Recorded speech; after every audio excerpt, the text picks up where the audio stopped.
Hi, இன்றைக்கி ஒரு recipe video தான்.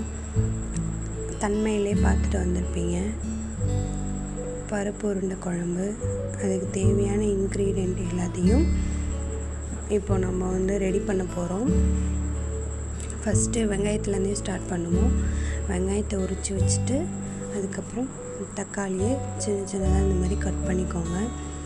கட் பண்ணி எடுத்து வச்சுட்டு அப்புறம் இந்த வெங்காயம் பார்த்திங்கன்னா பருப்பு உருண்டைக்கும் அதுக்கப்புறம் குழம்புக்கும் சேர்த்து தான் நான் கட் பண்ணிக்க போகிறேன். ஆக்சுவலி நான் சின்ன சின்னதாக இதில் தான் வெட்டினேன், எனக்கு வரலை. அதுக்கப்புறம் அருவாமனை, நம்ம ஸ்டைல் அருவாமனை தான், அதுலேயே கட் பண்ணி எடுத்துட்டு குழம்புக்கும் சரி அப்புறம் உருண்டைக்கும் சரி தனித்தனியாக கட் பண்ணி எடுத்துட்டேன்.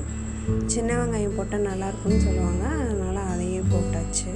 நீங்களும் அதையே ட்ரை பண்ணி பாருங்கள். அதுக்கப்புறம் பருப்பு ஊற வச்சுருந்தேன், 1 மணி நேரத்துக்கு முன்னாடியே ஊற வச்சுட்டேன். இதில் என்னென்ன போட்டிருந்தேன்னா கடலைப்பருப்பு, துவரம் பருப்பு, கொஞ்சமாக பாசிப்பருப்பு. நான் சமைக்கிறது பார்த்திங்கன்னா 2 பேர்த்துக்கு தான், 2 பேர்த்துக்கான சமையல் தான் செய்கிறேன். ஆனால் 4 பேர் தாராளமாக சாப்பிட்லாம் அந்த அளவுக்கு. அப்புறம் மிக்சியில் போட்டு நல்லா அரைச்சிட்டு இது கூடவே நான் வரமிளகாவும் சேர்த்து ஊற வச்சனால அது கூட கொஞ்சம் சோம்பு போட்டு அப்புறம் கொஞ்சம் லைட்டாக உப்பு போட்டு அரைச்சி எடுத்துக்கிட்டேன். இந்த பதத்துக்கு அரைச்சிக்கிட்டாலே போதும், நல்லாவே இருக்கும் உங்களுக்கு. இதுவே போதும். அப்புறம் இது கூட நம்ம கட் பண்ணி வச்சுருந்த சின்ன வெங்காயம் இருக்கு இல்லைங்களா, அதை ஒன்றா சேர்த்து மிக்ஸ் பண்ணிக்கணும். மிக்ஸ் பண்ணிவிட்டு சின்ன சின்ன பால்ஸாக போட்டுக்கணும். எனக்கு இதில் பார்த்திங்கன்னா பால்ஸ் ஒரு 6 கிட்ட வந்துச்சு, அப்படி தான் நினைக்கிறேன். நான் இன்னலை 6 பக்கம் வந்துச்சு. பால்ஸ் போட்டுட்டு அதுக்கப்புறம் வேக வச்சு எடுத்துக்கணும்.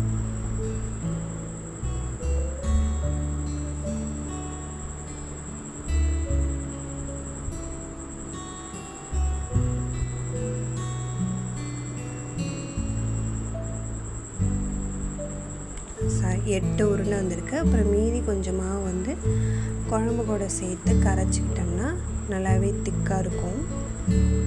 அதுக்காக எடுத்து வச்சுருக்கேன். அதுக்கப்புறம் இட்லி பாத்திரத்தில் தான் வேக வைக்கணும். உங்கள்கிட்ட ஸ்ட்ரீமர் இருந்துச்சுன்னா அதில் கூட வேக வச்சுக்கோங்க. என்கிட்ட இதுதான் இருந்துச்சு, அதனால் அதிலே நான் வேக வச்சு எடுத்துட்டேன். நல்லாவும் வெந்துருச்சு, ஒட்டாமல் வந்துச்சு கத்தியில், அதனால் எடுத்துட்டேன். அதுக்கப்புறம் ஒரு பெரிய பாத்திரம் வச்சு அதில் எண்ணெய் போட்டுக்கணும். நான் நல்லெண்ணெய் தான் ஊற்றினேன். பெரும்பாலும் நல்லெண்ணெய் தான் ஊற்றினா நல்லாயிருக்கும் அப்படின்னு சொல்லுவாங்க, அதனால் அதையே ஊற்றியாச்சு. உங்கள்கிட்ட எந்த எண்ணெய் இருந்தாலும் ஓகே, ஊற்றிக்கோங்க. அதுக்கப்புறம் கொஞ்சமாக சோம்பு போடணும், வெந்தயம் போடணும். வெந்தயம் நல்லா சவந்ததுக்கப்புறம் கடுகு போட்டுக்கோங்க.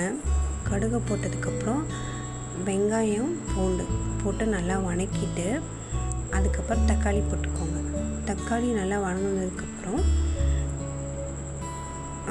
கொஞ்சம் உப்பு போட்டு நல்லா மூடி வச்சிட்டிங்கனாவே நல்லா வணங்கிடும். அதுக்கப்புறம் புளி இருக்குல்ல, அதை கரைச்சி அதில் ஊற்றிட்டு இது கூட மிளகாத்தூள், மல்லித்தூள், மஞ்சத்தூள், பெருங்காயத்தூள், குழம்பு மிளகாத்தூள், இது 5 மசாலா மட்டும்தான் போடணும். போட்டு நல்லா வணக்கிட்டு அது கூட போட்டு நல்லா ஆட் பண்ணிவிட்டு அதுக்கப்புறம் இந்த பச்சை ஸ்மெல்லாம் போனதுக்கப்புறம் நம்ம பச்சையாக மாவு எடுத்து வச்சுருந்தோம் இல்லைங்களா, அதையுமே அது கூட சேர்த்துட்டோம்னா அவ்வளோதான். அதுக்கப்புறம் நல்லா கொதி வந்ததுக்கப்புறம் இந்த உருண்டையெல்லாம் போட்டுட்டு அப்புறம் தேங்காய் 2 ஸ்பூன் தேங்காய் மட்டும் நல்லா அரைச்சி அது கூட ஆட் பண்ணிட்டிங்கன்னா உங்களுக்கு பருப்பு உருண்டை குழம்பு ரெடி ஆயிரும். இதில் என்ன மிஸ்டேக் பண்ணிட்டேன்னா, இதுக்கப்புறம் எடுத்த வீடியோ எனக்கு ஃபுல்லாக ப்ளர் ஆகிடுச்சு, அதனால தான் உங்களுக்கு வாய்ஸாகவே கொடுத்துட்டேன். நெக்ஸ்ட் டைம் இந்த ப்ராப்ளம் வராமல் நான் கண்டிப்பாக பார்த்துக்கிறேன், சரிங்களா? அவ்வளோதான். உங்களுக்கு குழம்பு ரெடி ஆகிடுச்சு. இப்படி தான் இருக்கும் குழம்பு. பிடிச்சிருந்தா லைக் பண்ணிக்கோங்க. தேங்க்யூ.